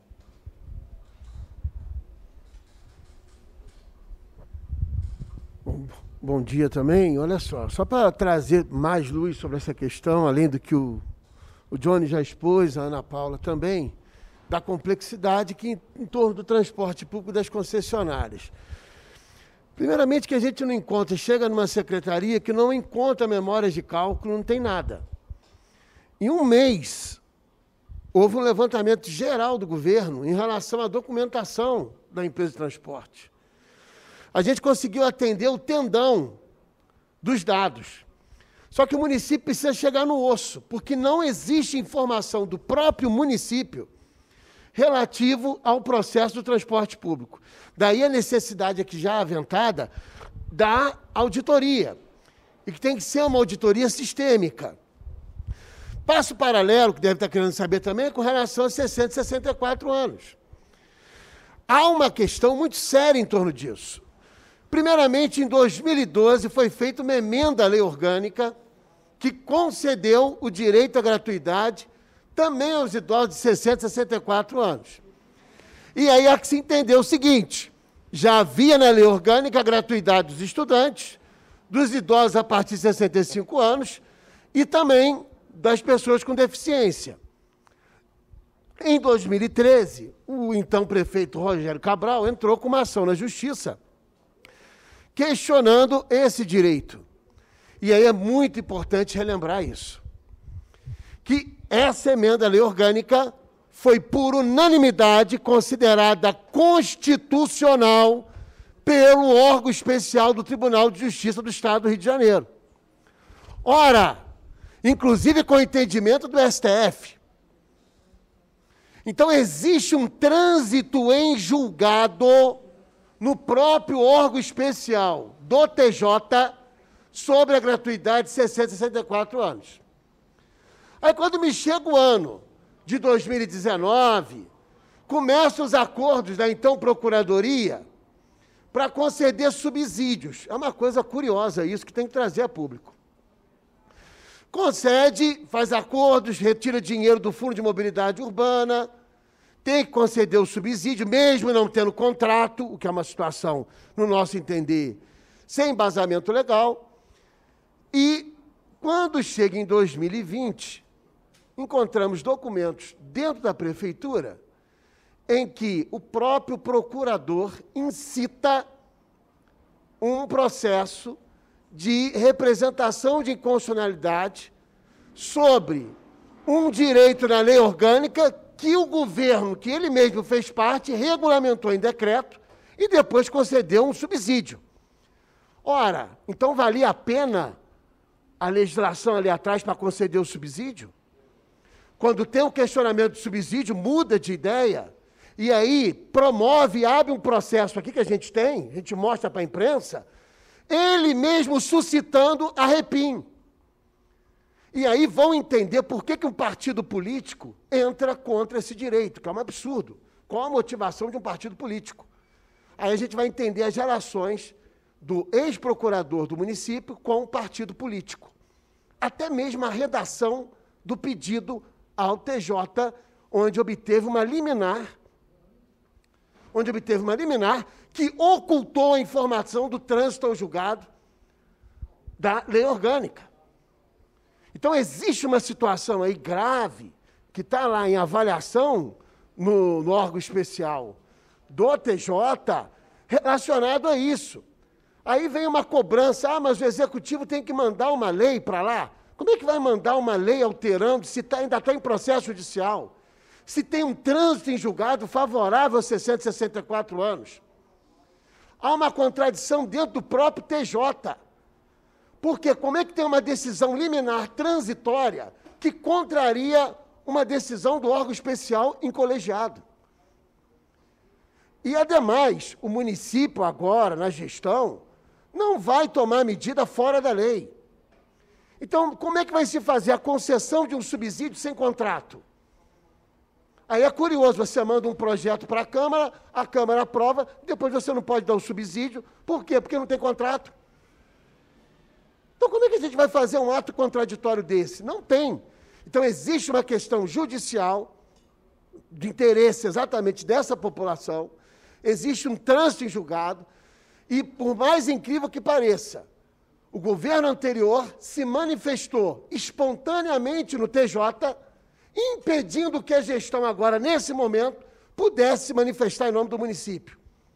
Então, hoje, a situação está numa ação do Poder Legislativo, a Câmara Municipal está com um processo judicial, juntamente com uma resposta, teve uma ação da Câmara respondendo e contrariando o entendimento da liminar, e está lá. Enquanto não houver um trânsito em julgado, em definitivo, dessa situação da liminar, uma vez que, como disse, há um contrassenso por ter outra transitada em julgado, o Poder Executivo vai ter cautela, porque pode ser que o direito do idoso seja reassegurado plenamente nos termos da lei orgânica, porque já há um trânsito em julgado do colegiado do TJ. Então, a gente tem que ter muita prudência e muito cuidado com relação a isso. Com relação ao levantamento, o Executivo está tomando as medidas, olha, em prazo rapidíssimo, porque nós tivemos aí 2 anos e meio, como bem colocou a doutora Ana Paula, com alerta lá em 2017 pelo então ex-procurador, e havia dito que tinha prazo suficiente para fazer, por parte do ex-secretário de governo, e não tinha. Ou melhor, tinha se tivesse trabalhado. Tanto que a gente está hoje, em 2021, sem contrato. Então, nós estamos construindo um processo para criar uma estabilização, de modo que o transporte público da cidade coletivo tenha equilíbrio. Agora, lembremos também o contexto do transporte público no Brasil coletivo. Os impactos em âmbito nacional, inclusive estadual, mesmo em lugares com contrato, que há uma crise nacional do transporte público coletivo. E isso tem que ser levado para um tema amplo. O município está fazendo o seu dever de casa, dentro da sua temporalidade, em relação a isso. Esse é o objetivo nosso e é a meta que a gente tem com respeito à lei e ao direito dos cidadãos. Só para explicar essa questão de 60 e 64 anos, para que todo mundo entenda que, assim, é claro que, né, a gente não teve outra alternativa que não fosse obedecer a liminar da justiça. E também nós temos a intenção, obviamente, de que os nossos idosos de 60 e 64 anos voltem a ter esse benefício. Só que, nesse momento, nós temos muitas dificuldades para isso. Primeiro que a gente não tem contrato, né? E para a gente enviar o projeto para a Câmara, apresentando uma fonte de custeio, uma forma de subsídio, nós não temos como fazer. Já existe um entendimento da nossa própria Procuradoria, e até apontado pelo Ministério Público do Rio de Janeiro, que sem contrato não tem como subsidiar. Então, a gente vai incorrer na mesma ilegalidade da gestão anterior? Não. Agora, mesmo que tivéssemos uma cobertura contratual, nós correríamos um outro risco. Enviar o projeto para a Câmara, obviamente, ia aprovar, a gente ia apresentar a fonte de custeio, a gente ia subsidiar, isso se tivesse tudo legal. E aí, mais adiante, poderia ter uma decisão da Justiça em relação ao recurso que foi impetrado pelo Poder Legislativo, retomando esse benefício para os nossos idosos. O que isso significaria? Que a gente já estaria atrelado a uma legislação municipal em que teríamos um custo adicional extraído dos cofres públicos para poder financiar algo que temos o documento de março de 2017. que a empresa assumiu o compromisso com o município, ela assinou de que não cobraria os idosos, né, o valor da passagem de 664 anos. Então, assim, a gente tem que trazer esse esclarecimento porque não é, em nenhum momento, falta de boa vontade. Pelo contrário, a gente chegou a discutir essa possibilidade, mas nós estamos identificando esses entraves, ok? É claro que lá na frente, no edital de licitação, aí sim, a gente pode assegurar isso dentro do próprio edital para garantir esse direito para os nossos idosos, tá bom? Pois não, doutor. Essa questão da ação de representação de inconstitucionalidade, é importante frisar que o município não é parte, ela só está sofrendo os efeitos dessa ação, entendeu? E a questão também que o ex-procurador se manifestou no processo quanto à inconstitucionalidade desse artigo de lei. Isso é importante dizer que ele vai contrário à própria legislação do município, entendeu? E naquele momento o judiciário não tinha nada que fazer a não ser conceder realmente a questão para se cobrar essa faixa etária de 60 a 64 anos. Quero aproveitar, doutora, para a senhora passar um relatório, né, um resumo, né, do que foi diagnosticado aí pela Procuradoria nesse mês de janeiro. Quando assumimos em janeiro, é importante dizer que eu já era servidora da casa, né? E era uma questão que a gente via constantemente a dificuldade de mensurar a quantidade de ações judiciais referente a medicamentos, questões de exames e operações. E aí estamos planilhando desde os primeiros dias do governo a quantidade de ações que o município tem. De 51 ações até agora, em que o município figura como parte ré, nós temos 50 ações de saúde, inclusive de medicamentos, né? E isso é importante porque isso vai ajudar a planejar a compra de medicamentos nos próximos procedimentos licitatórios e evitar que haja bloqueio das contas do município, o que isso dificulta demais a Secretaria de Finanças. Quer complementar? Só para complementar a informação, hoje a gente já apurou, em razão desse trabalho que a Procuradoria já está fazendo, um desbloqueio de R$40 mil nas contas. Então, isso já é um resultado imediato aí desse trabalho. Mais uma coisa? E assim, destacar, antes da gente entrar aqui no último tema, né, que a gente trouxe aqui para prestar esclarecimentos, é que a gente, todas as reuniões com os representantes das concessionárias aqui no gabinete têm sido filmada e apresentado de forma integral a toda a sociedade, a toda a imprensa. Né? E aí, assim, o que eu vou dizer agora não é de forma generalizada, tá bom? Mas a gente fica, às vezes, até triste e fica pensando aí em muitas situações, né, por conta de A, B ou C noticiar, né, situações em relação ao município e não apresentar aquilo que está sendo feito de forma inovadora, que é o quê? Dar ampla publicidade à população. Né? Então, assim, a gente pede também que os órgãos de comunicação informem aquilo que está errado, aquilo que considerar que não está atendendo satisfatoriamente a população. Né? A gente conta com a publicidade nesse sentido, até para poder ajudar também, né, a gestão pública municipal, mas também apresente aquilo de bom, de positivo, né, de avanços, nesses 30 dias aí, 30 e poucos dias que a gente tem da gestão, ok? Entrando no último tema, que acabou gerando muita polêmica, é sobre o Centro de Convivência do Idoso. Bem, em nenhum momento a gente vai desassistir os nossos idosos, pelo contrário, né? Eu particularmente eu tenho uma paixão muito grande por idosos. Ontem eu estava no Cadima Shopping, chegou uma senhora idosa que a gente ficou altos papos, né, conversando, dialogando, a gente tem um respeito e carinho muito grande. O que acontece é o seguinte, como o nosso secretário de Fazenda apontou, nós temos aí dezenas e dezenas de milhões de dívidas do município. O Centro de Convivência já está paralisado praticamente um ano, e o município pagando R$12 mil por mês.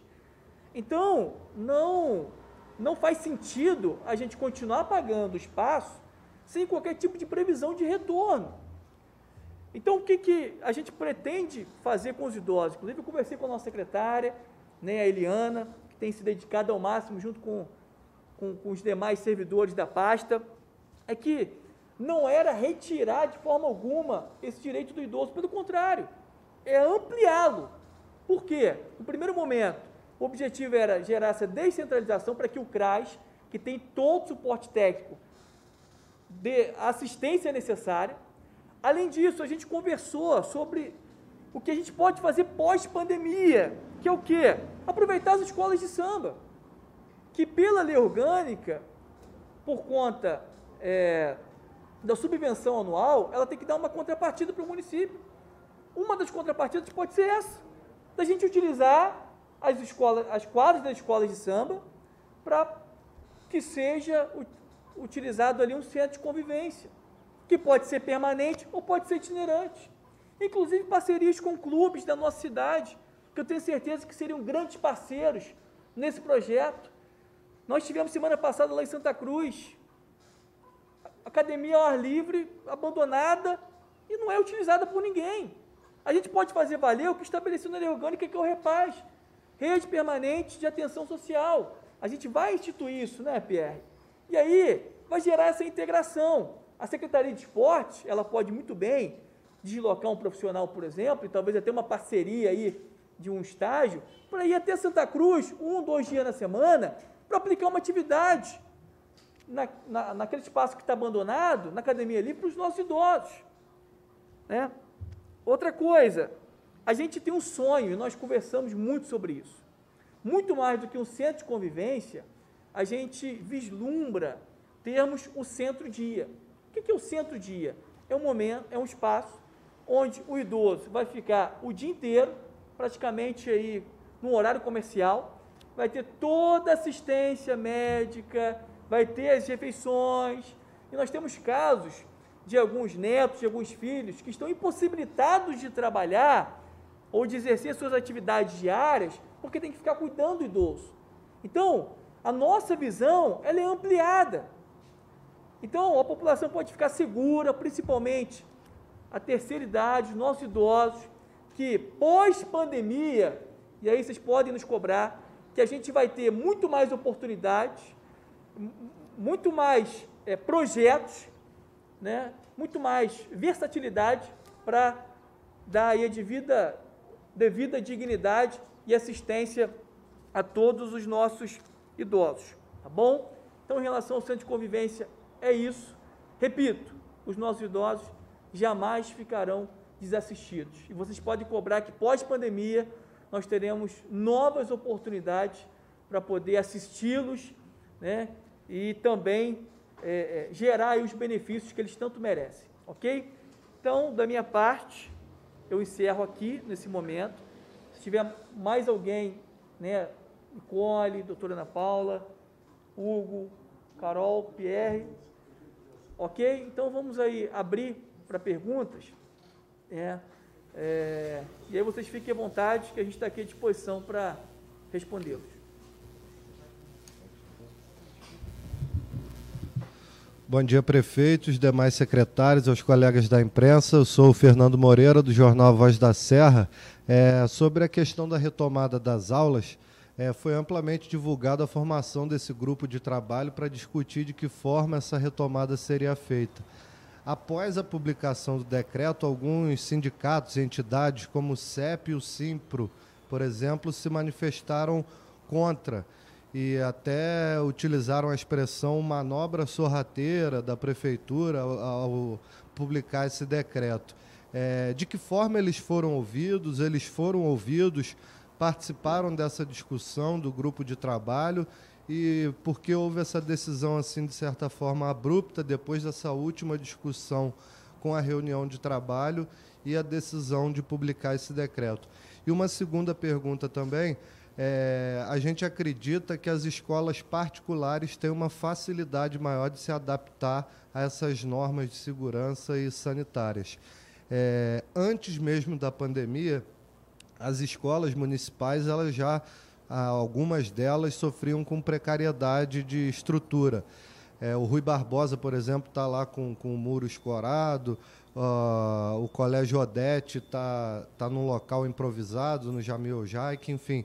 Como o governo municipal vai preparar essas escolas para receber os alunos e dar segurança não só a eles, mas também aos profissionais de saúde e aos familiares desses profissionais e desses alunos? Bem, Fernando, a gente agradece aí as suas perguntas.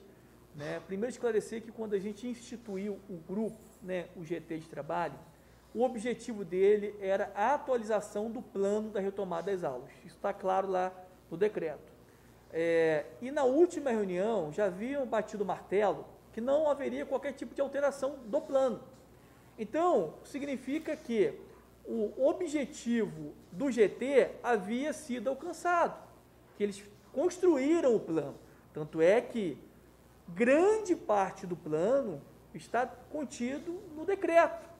Só que a questão do embandeiramento, a gente teve um outro entendimento, repito, ouvindo aí promotor da Gaiduc, Defensoria, Ministério Público, os órgãos internacionais e nacionais, e com todo respeito ao grupo de trabalho que foi muito produtivo, e graças a ele a gente tem um plano e um planejamento de retomada seguro, que esse é o objetivo de ter criado o plano, não estabelecer algo que seja inexequível, né? Só que nós temos o poder da decisão.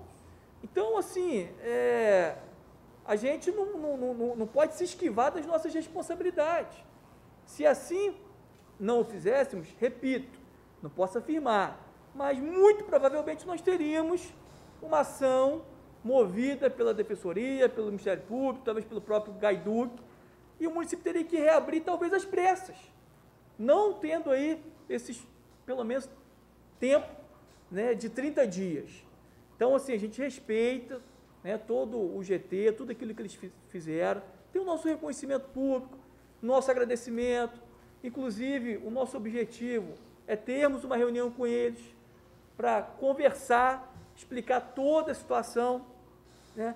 Mas se a gente seguir à risca tudo aquilo que o Conselho, que as instituições, né, que o controle social apresentar para a gente, se a gente seguir 100% na sua plenitude, com todo respeito, a gente não precisa de secretário, não precisa de prefeito, não precisa de uma gestão pública, né? E aí, então a gente obedece o que apresenta para a gente. Então, assim, a gente está muito tranquilo, porque a gente está obedecendo as recomendações das sociedades médicas, da ciência, a gente não está na contramão da ciência, né? E esperamos que a população, que as pessoas de modo geral tenham a compreensão. Quando, algumas semanas atrás, nós nos posicionamos de uma forma um pouco radical, porque o momento precisava, em relação aí às restrições de alguns segmentos, muitas pessoas reclamaram, gritaram, questionaram, e aí, nesse momento, a gente está com um resultado positivo. Por quê? Depois de muito tempo de bandeira vermelha, nós recuamos para a bandeira laranja e hoje estamos na bandeira amarela. Repito, não é decisão do chefe do executivo, não é decisão do secretário de saúde, não é decisão sequer da subsecretaria de Vigilância e Saúde. É uma memória de cálculo obedecendo todos os parâmetros e critérios, né, em relação à seleção da bandeira para a semana, tá bom? Em relação às condições das nossas unidades, não é de hoje, o Fernando pontuou muito bem, que as nossas unidades vivem uma situação de precariedade, né? Nós temos inúmeras unidades que estão sem condições de retorno, a verdade é essa, né? Inclusive, mesmo que não tivéssemos em pandemia, não teria condições. É por isso que nós temos algumas unidades que estavam ou estarão indo para imóveis alugados, né? Outras estão compartilhando de um mesmo espaço com uma unidade do Estado. Nós instituímos uma equipe de trabalho multidisciplinar para atuar nesse sentido, Fernando, para visitar, já começaram as visitas, né, para, em loco, observar o que está bom, o que não está, o que precisa fazer de intervenções. As unidades que não tiver condições de retornar às suas atividades, elas não retornarão no primeiro momento, né? Então, deixar a população bem segura nesse sentido, né? Porque a gente está agindo com inteira responsabilidade, tá bom? Mas a gente tem todo um plano, toda uma mobilização, diversas secretarias para ajudar aí nesse momento tão crítico, mas também já se planejar para que mais adiante, né, a gente consiga fazer aí todas as intervenções que as nossas unidades sendo precisam.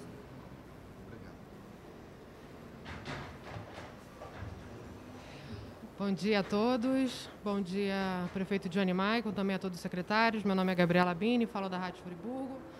Bom, primeiro eu queria tirar uma dúvida com relação ao decreto, se ele seria o retorno às aulas obrigatório ou não. Se não, se é uma questão opcional, pais responsáveis que optem pelos filhos em casa, como que vai ser feita essa avaliação dessas crianças nessa modalidade online? Carol, tem mais? Boa tarde, né? Boa tarde, Gabriela. Durante essa semana que passou, nós enviamos para as unidades escolares um formulário de atualização, tanto da parte de infraestrutura quanto a parte de pessoal. Então, a partir de hoje, a gente já começa a ter esse levantamento. A partir de amanhã, com o sistema de matrícula rodando, nós vamos ter um dado mais concreto em relação até o número de alunos. Por que isso é importante a gente falar? No final do ano, no contexto da pandemia, bandeiras vermelhas, naquela semana do Natal, nós não tivemos nas escolas a efetivação de matrículas, nem as matrículas novas. Então, se no dia 1º de fevereiro você perguntasse à Secretaria de Educação quantos alunos nós tínhamos na rede, nós não saberíamos responder. Então, as escolas, durante a semana que passou, fizeram esse cadastro, essa matrícula nova, e amanhã o sistema roda novamente. A partir dessa efetivação de matrícula, na quarta-feira, nós enviaremos às escolas um formulário também para a gente fazer esse levantamento. Nesse levantamento, nós perguntamos sobre a possibilidade do aluno permanecer em casa, se o aluno tem comorbidade, se a opção do pai. E, a partir daí, estabeleceremos a nossa rota de trabalho. Mas, por enquanto, só a partir da atualização dos alunos, porque, assim, até pelo contexto de pandemia, muitas transferências foram feitas, nós recebemos alguns alunos do Estado também, muitas mudanças. Então, a partir de quarta-feira, a gente tem esse dado concreto de todas essas possibilidades em relação aos alunos. Sim, dispensa, as licitações de álcool em gel, dispensa, sabonete líquido, papel toalha também. Hoje à tarde nós teremos reunião com os diretores, né, para todas essas informações, e a gente começa, a partir de hoje, um processo de trabalho para o retorno. Importante saber também que algumas escolas dispõem de verba, né, de verba federal. Estamos fazendo esse levantamento também para orientá-las. Outras escolas também possuem recursos que podem ser pequenos reparos. E é importante a gente ressaltar também que, quando a gente fala em educação como serviço essencial, a gente está falando para a gente como prioritário. É a primeira vez que a gente vê um grupo de todas as secretarias formadas, Secretaria de Obras, Defesa Civil, trabalhando para a educação. Então, assim, é uma prioridade nossa do governo, nesse momento, que essas escolas estejam aptas ao retorno. No primeiro momento, a partir até desse formulário que os diretores fizeram, nós classificaremos essas escolas em prioritárias, não prioritárias, e começaremos os trabalhos em relação a isso. E, à medida da capacidade, nós liberaremos ao retorno, mas só com o aval desse grupo de trabalho. Tá? Mais alguma pergunta? Posso fazer mais uma, então? Fernando Moreira, de novo, do jornal A Voz da Serra. Com relação à questão da retomada das aulas, também um outro problema que acaba surgindo com isso, que já é um problema também pré-pandemia, é a oferta de vagas, sobretudo na creche, né, no berçário, creche, pré-escola, enfim. E eu acho que a crise da pandemia também fez com que muitas famílias perdessem poder econômico. E talvez muitas delas tenham que migrar seus filhos da rede privada para a rede pública. Nessa primeira chamada que já aconteceu da rede pública, Como é que está essa balança aí de número de vagas ofertadas e dessa demanda de alunos? A diferença ainda é grande? Faltam muitas vagas ainda? Em qual setor é mais crítica essa situação? A partir do levantamento das vagas e matrículas de dezembro, não houve, curiosamente, né, nós conversamos sobre isso semana passada, não houve esse impacto nessa primeira rodada lá em dezembro. Como o sistema fecha hoje, né, para rodar amanhã, a gente vai ter esse dado concreto. Mas, em um primeiro momento, não houve esse impacto, não. Entendi. Nada diferente dos outros anos, não. Mais alguma pergunta? Bom dia, prefeito, secretários, a todos. Gostaria de perguntar, para a secretária Nicole, com relação às vacinas. Ela disse que foram recebidas 4.640 doses da Coronavac. O dado oficial que nós tínhamos é que eram 4.060 doses. Havia expectativa de ser enviado um quantitativo extra por parte do Estado para cobrir possíveis perdas. Eu gostaria de saber se essa diferença das doses é por conta desse quantitativo extra que foi enviado e se está sendo emitido algum documento com comprovante da vacinação. Seu nome, por favor? Juan, perdão. Juan. TV Zoom. Tá ótimo, Juan. Na verdade, a gente recebe as vacinas e já tem a programação de segundas doses. Então, uma vez anunciada aqui por mim, a gente sabe que o que vem para recebimento já é para contemplar aqueles que foram feitas, né? Aquelas que já foram feitas para uma segunda dose. A gente tem divulgado, sim, tem estado na página, inclusive, do governo, tá? Na prefeitura, sobre o quantitativo, sobre quem foi feito, quais as unidades. Eu também possuo esses dados, depois você querendo a gente pode repassar. E só deixando claro aqui que a gente está tentando manter muita transparência, porque é uma real situação da qual muitas pessoas alegam que não foram vacinadas, que não tiveram esse direito, que não foi ofertado. Mas, como eu volto a repetir, todos aqueles que estavam na linha do processo do Ministério da Saúde foram sanados, sim.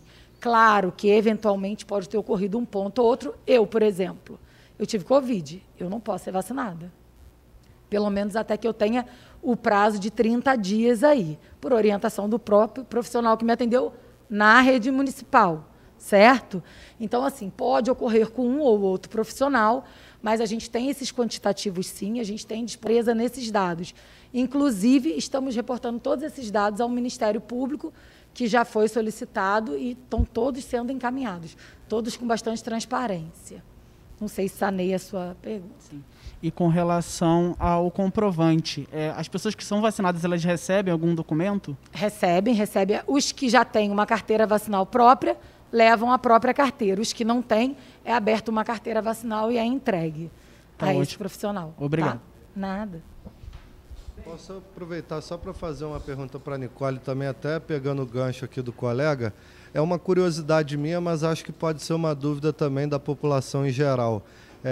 Com essa politização da pandemia, vamos dizer assim, muita gente fala, vacina tal eu não tomo de jeito nenhum, eu só tomo se for tal vacina. O vacinado, no momento de ser imunizado, ele é informado de qual vacina Sim. ele está recebendo, e se ele se recusar a receber aquela vacina específica, como é que fica? Olha só, interessante essa pergunta, muito pertinente. Até eu estou aqui com a cabeça, não pode haver uma recusa, uma vez que a gente não pode, de forma alguma, dizer que ele aguarde que virá uma outra. A gente não recebe essa demanda, a gente recebe o informativo, tá? Geralmente ele é passado para a gente, esses dados são todos passados no domingo, tá? O Estado emite para que a gente comece a fazer uma programação para recebimento da vacina. Então, só naquele momento, a gente vai saber que tipo de vacina e qual o quantitativo. Então, a gente não pode, seria extremamente incorreto dizer para ele aguarde para um segundo momento. Não, é estabelecido, precisamos fazer, nesse momento é essa vacina, e assim a gente faz, tendo a programação já, assim que chegar a segunda dose, ele retornar com a própria carteirinha para comprovação da necessidade da segunda dose, tá? Nem seria correto de nossa parte dizer que ele poderia escolher ou que teríamos isso à frente, porque essa demanda vem para a gente do governo do Estado, tá?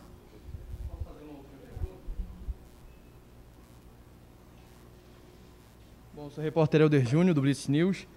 A gente sabe que a educação ela já vem sofrendo há um bom tempo, antes mesmo da pandemia, que a pandemia só piorou tudo isso.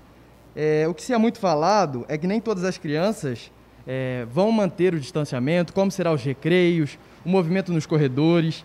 Vai haver um aumento na fiscalização? Será implementado uma fiscalização? Quem vai realizar essa fiscalização?